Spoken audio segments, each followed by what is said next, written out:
Tere 3. K-klass! Täna alustame uue peatükiga tervislik toitumine.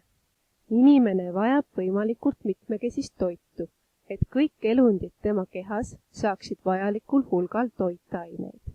Toidus leiduvad toitained, valgud, rasvad, süsivesikud, vitamiinid ja mineraalained annavad inimesele hea enesetunde, tugeva luustiku, tervemad hambad, terve välimuse, energiat ja jõudu.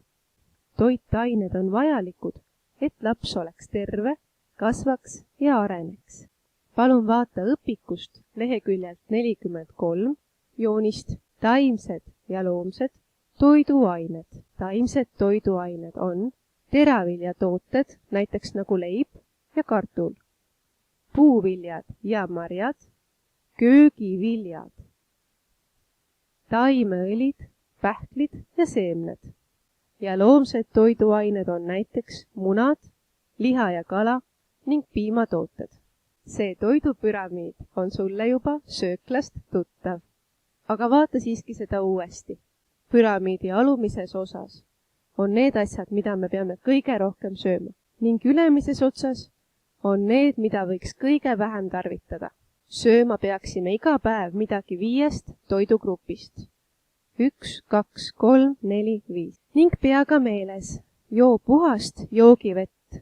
Organism vajab umbes 1,5 liitrit vedelikku päevas.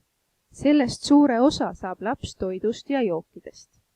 Oluline on juua päevas 2–3 klaasi puhast vett. Ja muidugi tuleb liikuda ning piisavalt puhata. Nüüd palun ava oma töövihik leheküljelt 44.